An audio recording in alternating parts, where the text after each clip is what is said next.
Hi, welcome to the Real Estate Roundtable, where we discuss all topics real estate.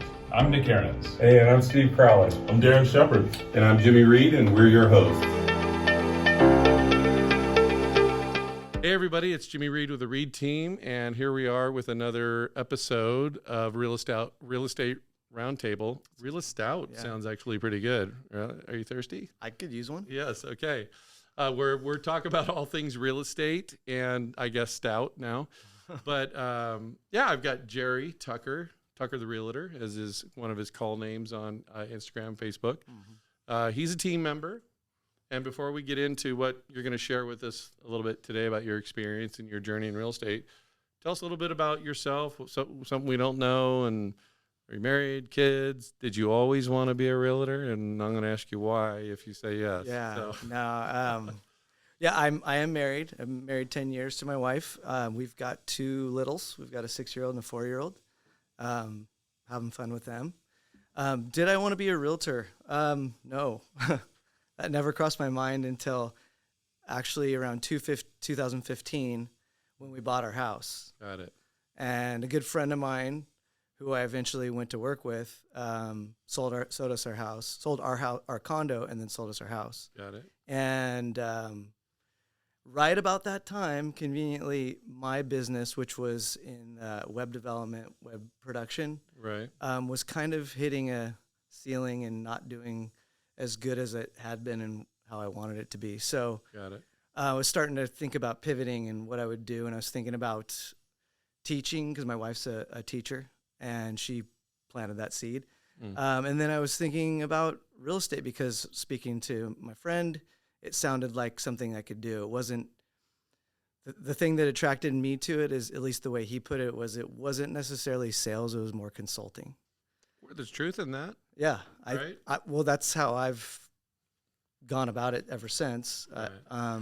There are degrees of sales for sure, because you're selling a property, but in the end, you're really just trying to give people advice and point them in the right direction. Mm-hmm. So that really took me took my interest towards that, because I'd done sales in the past and I didn't do any sales very long because it just was hard. I didn't really like those cold calls. I didn't really like the rejection, all that. And I still get that, but it's different now for some reason. But so I have more questions on that part. Okay. So you've been a realtor since 2015? 17.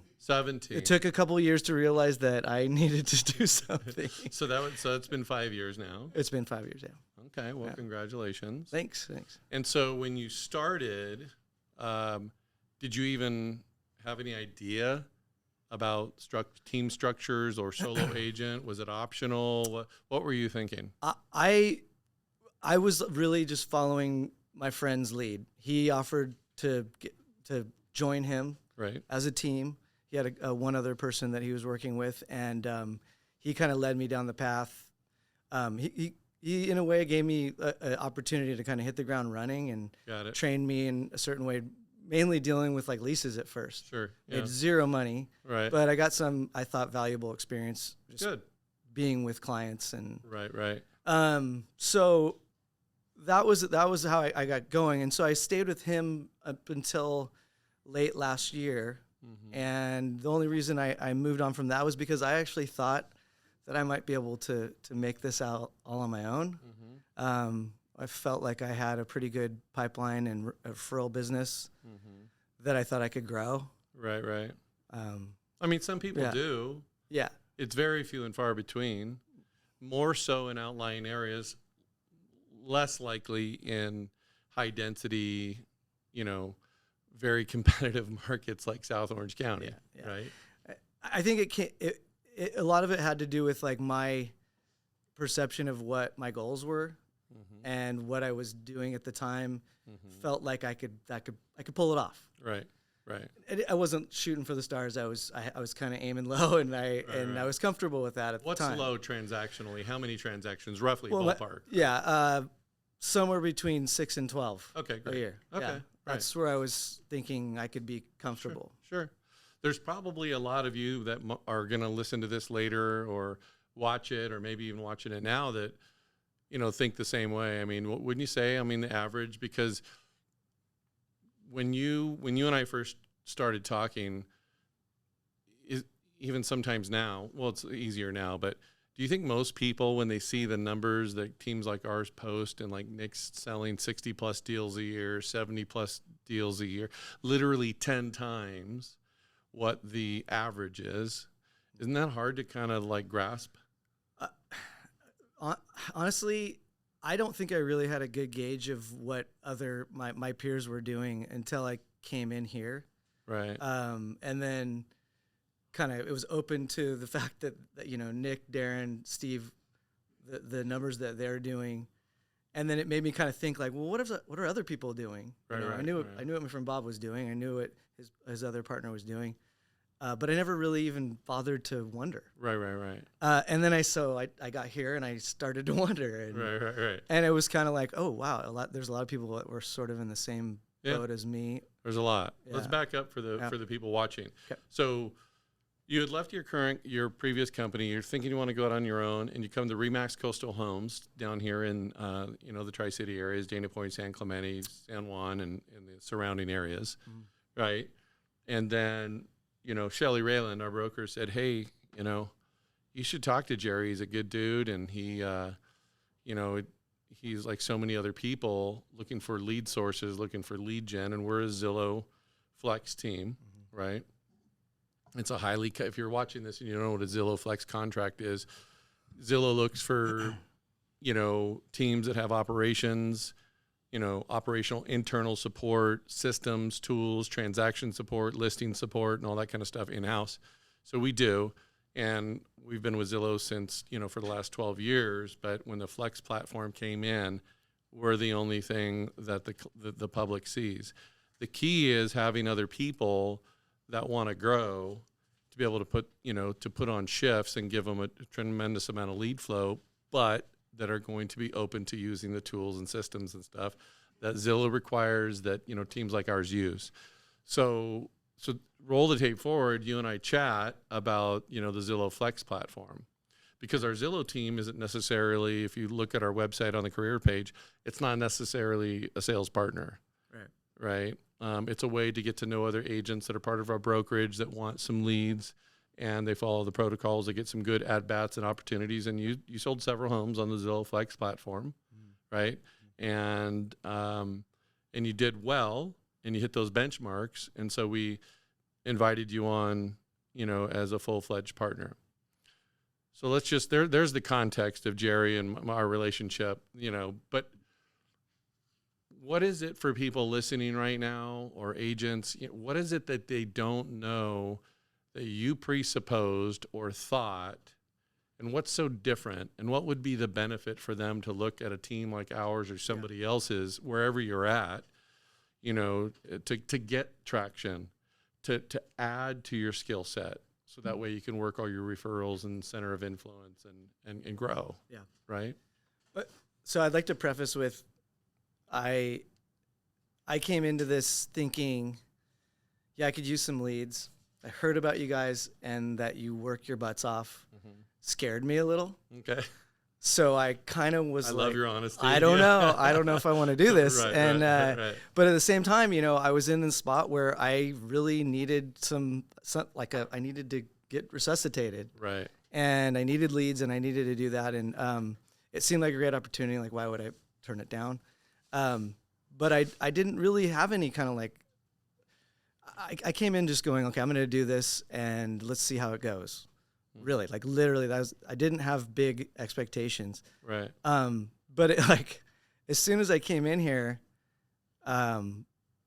literally day one, I sat here and listened to some of the sales partners like Nick and Darren and Steve and you and Lel, and was like, what the hell is going on over here? Right. Well, I know what you're saying, but for people listening, what does that mean? Because I promise you, when we weren't on the desktop dancing and you'd getting all, we might be doing that sometimes. But what do you mean by that? What I mean by that is I wasn't used to, it's being run by like a business. It's being run. You're putting thought into everything that you guys are doing here. I haven't seen that. And, even though I thought I got really good experience with my other partner, it wasn't the same. And it just like I immediately switched it. Like it was like, okay, I'm going to fully listen here. Yeah. I'm going to soak this in and see, you know, I overheard things that I was just like, you know, my head was exploding that someone could do the volume they're doing. And then like probably one of the big things that sort of changed my mind too was like everyone's helpful. Like no one, everybody's competitive to some degree, but they were like helpful beyond like what I expect. I just, I don't know. They're willing, they're not afraid of me taking any business, I guess. No. So there's no competitiveness in that sense of like, well, hey, back off, buddy. No. They're like opening the book and We've had people, but it's just not a good culture. Right. And so they end up deciding and agreeing with us that it's probably not the best fit. Even if you can do 100 transactions a year. Yeah. We're looking for exactly what you're talking about in people because that gives you hope.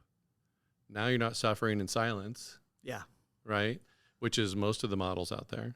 Right? Well, there's so many times where I've wanted to ask a question, you know, before or even, you know, coming in here and just going, I don't want to ask that. That sounds stupid. Yeah. You know, I should know that. Well, in retrospect, wouldn't you tell a brand new person, it's stupid not to ask? The stupid part is not to ask. Yeah. Right? Yeah, I feel stupid not asking that for sure. Right. So because that's how we grow. Yeah. I mean, 90% of what we do is failure, you know, and we grow through it. Doesn't mean we don't get the deal, but it's like baseball. We talk about these analogies all the time. If you're striking out 7 times out of 10 times at the plate, you're going to be one of the highest paid batters you're superstar. in the league. You're a superstar, right? Yeah. It's crazy. Right, because I don't focus on those things. I focus on how I can get better, right? So going back to what does the public not know for someone who thinks they want to be a solo agent? Listen, I was a solo agent for years. And on another podcast, one of the team members said to me, "Do you remember what you were doing when you sold my home?" I'm like, I don't know. It felt like 40, 50 deals, but she goes, no, I remember you did like 65, 70, maybe 80 deals. Oh, I think I said 60 and she said, "Hey, no, it was like 85 deals." I'm like, okay, well, it didn't feel like it because I had team members, right? And we have all the structure in place and everything. Yeah. But roll the tape back. Before that, I was doing it all by myself. And my wife of 17 years at that time was my partner. And it was really hard. And it was going to be burnout. So I built a team out of necessity because I didn't really want to burn out. I loved what I did. And I wanted to bring other people along. I just didn't know how to do it. Right? So we got into coaching and roll the tape forward. And that's what you see the team today through the Tom Ferry Team Plus platform. And we collaborate. What's interesting, Jerry, and you'll know this because how long have you been on the team? I want to say close to 8 months. Yeah. So, you haven't been to a Tom Ferry summit. Nope. Right? Going though. You're going. And here's the thing, what you'll see really quick is the environment we got here. We've got with thousands of other agents and teams. And they're going to share, they're basically going to open up their playbook and say, here you go. Okay. Right? And a lot of the people that are first timers, they're like, whoa, why would you do that? You know what I'm saying? It's like, here's why. Because we want to help. It feels good to help. It's encouraging. And like you said, I haven't seen anything like it and people aren't doing it. I get it. That's why, because they just know that someone's going to use it. And then I'm going to feel good that they actually did it. But most of the people standing in any room aren't going to do it. They're just not going to do the work. Right? I feel like I was guilty of that. It's okay. Yeah. No, you said you were afraid or intimidated by the amount of work and what you saw, but you're a hard worker. There's a big difference because it's widely misunderstood. Well, I got led, I've been led to water. And when you see that and you see the potential, then you either bail or you work hard. I think that that's the way I live. But either it's like, oh, this is too much, I'm out. Right. Or wow, I see the future. I see what it can be. So anyone on this team is super patient with people that need to be the tortoise, right? But the prideful hare, the prideful rabbit in that tail, there's not a lot of patience for that. Yeah. Right. We don't have time for that because then you have to re-explain it 20 different times or whatnot. That's the difference. Most successful organizations, most successful, people and what they do, they learn. They're all about learning. I want to grow. I want to know more. Right. Mm-hmm. And ultimately, because they want to, as realtors, they want to help their clients. They want to be a better version of themselves for their clients, for their teammates. So we continue to push ourselves in that way. But I'd rather do that and work side by side with people like you, Jerry, all day long versus people that are not pushing to become better, because then I get pushed, right? And that's the difference between being accountable and asking people for accountability, right? I don't need a babysitter. I want to be accountable. You going to hold me accountable? Because I'll do the same, right? Yeah, absolutely. Right. So we've already talked about some misrepresentations and misunderstandings and all that good stuff. But, let's talk about systems for just a minute. Okay. Right?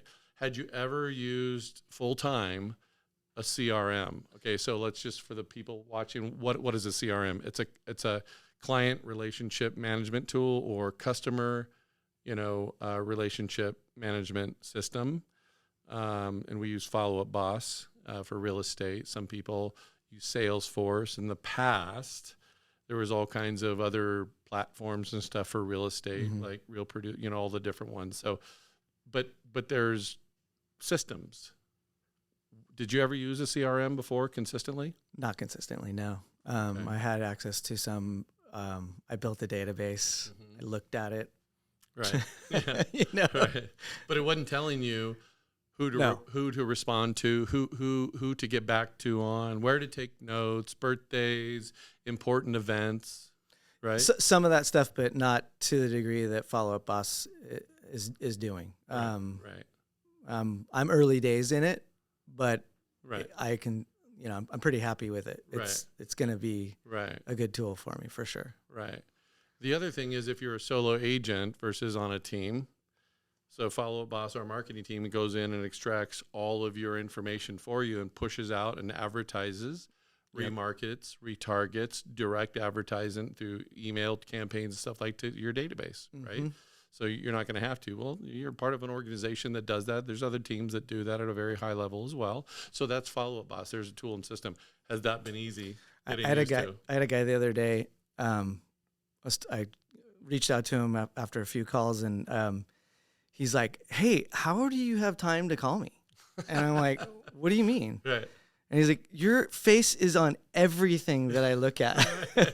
That's remarketing and retargeting, right? And I'm like, "Oh, good. Oh, that's good." Yeah, so I'm glad you answered my call. Well, I hope you said because I have a team, so I can just be calling you and all my other clients. Yeah. Right? And that's the beauty of it, right? That's the idea. Making the calls. That's exactly what you want to do. All day long. In fact, that's what moves the needle. Us talking to our clients. 100%. And it's funny because when I started with the Reed team doing the Zillow Flex calls, I was only using the Zillow Flex app or website. Right. And it doesn't do nearly what Follow Up Boss does. But as soon as I got into Follow Up Boss, all these people got resurrected. Right. Like from the dead. Like sure. Even though I was calling them, right. All of a sudden, I don't know, it just, Yep. not everybody, but a pretty good percentage. It will. And I was very, very pleased. Yeah. That's just because you can take a tool like that. And that's the why behind why we have it. And it organizes and prioritizes who you're supposed to be in front of and who you don't need to be in front of as much. Right. It helps you because, you've added a lot of people to your database in just a short amount of time being on our team. Yeah, so there's our CRM. Right? So why would you say that we need a checklist? Forget about ClickUp for a minute. ClickUp manages our checklist. But as a realtor, if you were to track and measure everything you are doing from A to Z, from the minute you meet somebody on Zillow, open house, whatever, all the way to post-closing and then staying in touch with them month after month, how does someone do it consistently and successfully with every client unless they're using a checklist?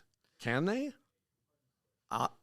I'll answer that when I've got that wired, but I'm working on that. And what I do see though is that well, like you block scheduled me when I first got on. Right. I had no idea what that was, to be honest. And Right.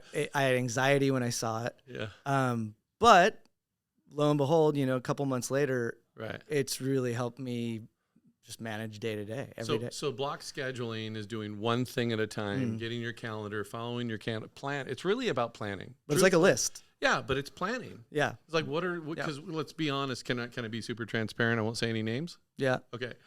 So we talked about you liking to run and how other things got in the way. Really, when you look at the calendar, it's not that things got in the way. It's just that you weren't planning your day right. Yeah, absolutely. Right? Yeah.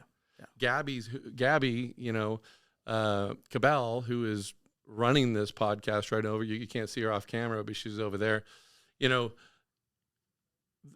She would tell you, that it's the truth. It's 100% of the truth. We went round and round on a lot of these things, and it's a matter of just doing one thing well and then moving on and doing another thing well. And then, and it just so happens that she has to do that at a higher level than anybody else on the team, I think. Amen. Yeah. You know what I mean? So as our operations manager, but the point is it's just doing one thing well at a time. A lot of people say, oh, I'm really good at multitasking. No, you're not. Yeah, I'm not. Yeah. Prove me wrong. Right. Let's try it right now. Right. Multitasking is not juggling. Right. Yeah. I guess you could argue that it is, but how many people can juggle well? Not very many people. Like it's ugly really quick. So going back to you, when you first started, you said you want to run, but really you weren't. You were inconsistent.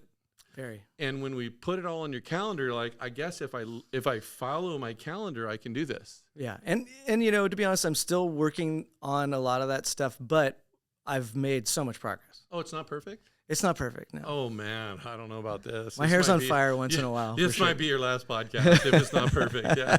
But yeah, the point is this. You even have a family member that you take care of once a week. Mm-hmm. Okay, I won't get into all that personal stuff right here, but the truth is that's important to you. Yeah. So how, your time with your kids. Yes, right? very. Important to you. Very. Date night. We talked about all these things, personal level, because I want to be your friend, but if I want to earn your trust, then I need you to be happy too. I don't just want you to sell a lot of homes. Yeah. Right. So when we talk about that stuff, we're genuine. We talk about it. You got to have this. That's how you achieve a work-life balance and grow your real estate team. So you just got to be honest. Now, I would only do that if you invited me in. I don't just do that for everybody. So if you're watching this and you think that I'm a life coach for everybody, I'm not. But when someone asks me, because I'm very transparent about the mistakes I make and the ones that I've made, both professionally and personally, I'm going to share. And so part of it is just it's time management, right? Yeah. And because of that, now you're being more productive. You're more organized, right? Mm-hmm. And you're able to make those calls and connect with those past clients. So they're not just being resurrected, you're resurrecting them. I'm resurrected, yeah. I guess you can see, right? Yeah, that's true, yeah. I'm making the time to do that, and therefore they're coming back to life because I'm actually calling them. Right. And it helps to have us remarketing and retargeting and seeing you everywhere. Sure does. But it's got to be both. It's not enough to just drop flyers at people's doors, right? Right. Yeah. Right. So what would you say the biggest, if someone's watching right now and they're like, I don't know, I think I want to give it a go a little bit longer. What's required? What is going to be required for them to be a solo agent? I mean, when you think about it, you see everything here. I mean, what's going to be required versus joining a team? It doesn't have to be our team. It can be any team that's really providing that structure. What's it going to take for them to be able to break through? On their own? I don't even really know where to start. I just know that coming in here, and it's, again, kind of like I said, when I first started, I was able to kind of hit the ground running because I had some tutelage to point me in the right direction, systems and just what to say. Right. Here you come in here and it's all of that and a whole ball of wax, because you're getting support from people who aren't afraid of you doing really well. They want you to. Shocker. Right. You're going to get all the systems, which we just talked about, Follow Up Boss. You're going to get the leads that are coming through, and it's more than just Zillow. Right. You've got like I said too in the beginning, it's a business. It's being run like a well-oiled business, and I don't think anyone's gonna. I mean, there may be people. I came in and I was like, what? Like again, what is this? Right. It's not what I expected. Yeah, I'm working my butt off like the people warned me I would be. Yeah. But what I'm gonna get in return is well worth every minute I work. So I don't know if I answered your question, but No, you did. No. Yeah. I wanted you to say it how you feel, but I would argue this, and because I know people, I talk to people all day long. Clients, other prospective realtors. Tomorrow night we're doing this big, mastermind that we're hosting, and where there's going to be like 50 people that show up just to talk about the things that we're talking about. And my hope and my desire is it's always raw, it's honest. yeah, Otherwise, don't do it. If we're not going to have integrity in the conversation, then let's not do it, right? agreed. So I would say that you're saying, yeah, I'm working hard. But I think the difference, though, is you're seeing the needle being moved in your job, in your life as a realtor and personally, number one. And I would say this, that without that, when you're misguided or you're unguided, Yeah. a lot of people are, but even misguided because you're watching the wrong things, listening to the wrong people, that there's more anxiety and stress. You may not be on the phones because you don't have as much to do, right? Yeah. But you can't even paddle out for a surf session and be totally at ease, not feeling like I need to be in doing something right? So you're going to have a lot of this stress and anxiety and whatever it is that you shouldn't be dealing with if you had stuff to do. It's better to have a lot to do and manage yourself with a calendar and limit yourself and create your guideline, your barriers, right? Versus having nothing to do and having lots of anxiety and then just quitting altogether. I couldn't agree more because I've been involved in both. Right. and Me too. Right. Yeah, and and the one where you don't have a lot to do and you're able to maybe go for a surf or work out or whatever, you can't pay for much because you don't have much. Well, and there's where it takes honesty, because the reality is, Jerry, you and I both know people are not going to be that honest. Yeah, it was a struggle, and that's right. That's part of the reason why I went into real estate, and then that's also part of the reason why I went from going like, hey, I want to be solo, I think I can do this, and I'm going to be happy with just this, right, to holy crap, I need to get my stuff together, and I need to find a way, another avenue. I'm not doing it right. But here's the thing: at the end of the day, and let's wrap up with this. Sure. The notion that it's more fun and more beneficial on your own versus with a team is insane to me. I would never want to go back to working by myself being in my own head, not being coached, not being in part of a mastermind with a bunch of guys and gals, and we go to Cabo as a team and celebrate and do those kinds of things like we do, or we go whatever. We have a great group of people around us all the time to encourage us when you just suffered a hard blow recently personally. Another team member of ours right now suffering through that right now. I don't want to do that by myself. Yeah. Nor do I want to be in an office where people aren't going to be sharing openly. Like you said, you were shocked. You're like, oh my God, they're helpful. They're not just quickly responding to my question and moving on. They really want to see me succeed. No, it's genuine for sure. And I experienced in my previous career, I worked in my home office by myself. Obviously I was on the phone once in a while, and I thought I liked it. And then I got involved with an agency, and I went into their office, and I was like, holy crap, I get to talk to people. Right. I didn't think I wanted to, but I do, you know? do, right? Yeah, and it helped me. It depends on the people. Yeah, but they were great. But it helped me grow there for the short time I was there. Mm-hmm. And then, again, I was working from home or from an office where no one was really in, and I came in here thinking like, crap, they want me to come in the office. I don't want to do that. I'm so comfortable at home, you know. And then I came in here and slippers and jammies, total COVID gear. You're like, oh, this is great. Yeah, it was. Right. It was just comfortable and easy. And you accidentally stand up on video and you're like wearing your underwear or whatever. And then I came in here and I was like, oh, there it is again. That feeling of like I'm able to talk to people. Right. You know, I can help them. They can help me. Even if it's just a chat, you know? And so it's helped me grow. I've grown a lot in just under 8 months. I mean, Yeah. Well, we're proud of you. Glad you're on the team. But it's because of your assertiveness and your, willingness to grow and be coachable, and you're starting to do a lot more video, which is great. Telling your story, getting outside of your own head, because people want to hear from you. Regardless of the story we tell ourselves, people, if you're doing well and you're experiencing a lot of, and you have a lot to tell people, you experience a lot in here, right? Yep. That people want to know. They're trying to figure out. That's why the attendance is so high. We're probably gonna be bursting at the seams tomorrow night, and that's good.